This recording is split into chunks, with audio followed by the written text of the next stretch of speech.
बैतूल जिले के भीमपुर में जयस संगठन के नेतृत्व में महापुरुषों की मूर्तियों का अनावरण किया गया। इस भव्य कार्यक्रम में पूर्व मंत्री सुखदेव पांसे, पूर्व जिलाध्यक्ष रामू टेकाम सहित बड़ी संख्या में आदिवासी समाज के लोग शामिल हुए।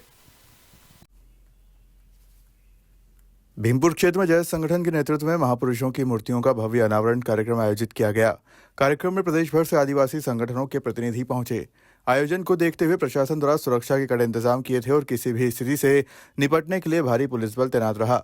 इस मौके पर कांग्रेस के पूर्व मंत्री सुखदेव पांसे, पूर्व जिलाध्यक्ष रामू टेकाम, हेमंत वागदरे, मेहरा समाज अध्यक्ष संतू सूर्यवंशी, यादव समाज अध्यक्ष भूरा यादव सहित जयस संगठन के जिलाध्यक्ष संदीप धुर्वे मौजूद रहे।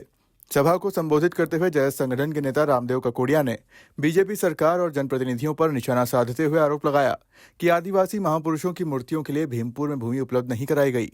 उन्होंने अतिक्रमण के मुद्दे को भी उठाते हुए कहा कि आदिवासी समाज इसका जवाब देगा। वहीं पूर्व मंत्री सुखदेव पांसे ने कहा कि यह क्षेत्र 5वीं अनुसूची में होने के बावजूद यहां पैसा एक्ट का सही तरीके से पालन नहीं हो रहा है। हर व्यक्ति को आगे बढ़ना चाहिए और एक बात कहलाता है। तो हम लोग इस समाज के लिए और समाज के धरोहर का बचाने के लिए आखिरी सांस तक भी लड़ने के लिए तैयार है, पीछे नहीं हटेंगे। मुझ पर भी बोलने के लिए प्रतिबंध लगा दिया और बोल दिया कि 6 महीने तक तुम कहीं बाहर से बाहर नहीं जाओगे और जिले में रहोगे। तुम कोई आपत्तिजनक नहीं बोलोगे, तुम किसी भी प्रकार से भड़काऊ भाषण नहीं दोगे। मैं पूछना चाहता हूं, अगर हमारे बहन बेटे के ऊपर तुम अगर हमारी जमीन छीनने का प्रयास करोगे तो क्या हम नहीं बोलेंगे? बोलेंगे कि नहीं बोलेंगे? अरे सरकार प्रशासन की ईंट बजा के रख देंगे अगर हमारे एक जमीन भी छीनने की कोशिश की तो। और मैं आप सब लोगों से पूछना चाहता हूं, ईमानदारी से बताना, सरकार और प्रशासन मुझे गंदा बोलती है, दोनों हाथ उठा के बताना ईमानदारी से, क्या मैं गुंडा हूं? क्या मैं अपराधी हूं? क्या मैं गैंगस्टर हूं?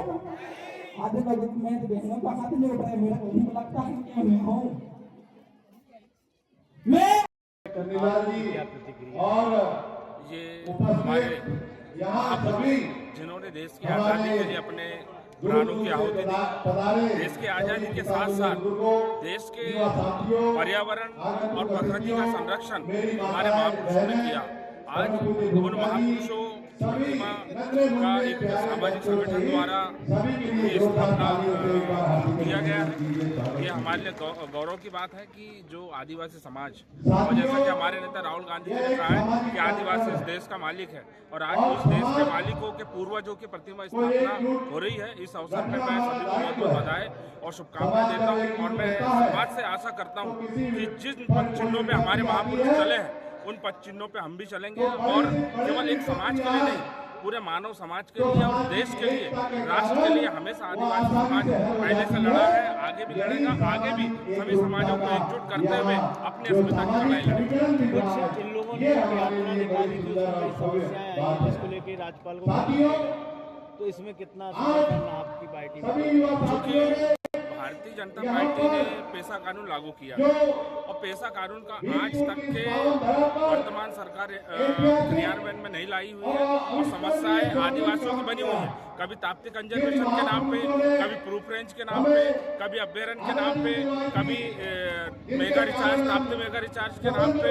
तो बड़े बड़े डैम बनाने या बड़े बड़े प्रोजेक्ट लाके आदिवासियों की जमीन को जो सरकार अभी एक्वायर कर रही है उसके खिलाफ ये आंदोलन है। और ये केवल सिर्फ एक संगठन या एक समाज की बात नहीं है, ये देश के हर नागरिक को इस आंदोलन से जोड़ना चाहिए और अपने अधिकारों की लड़ाई लड़ना चाहिए।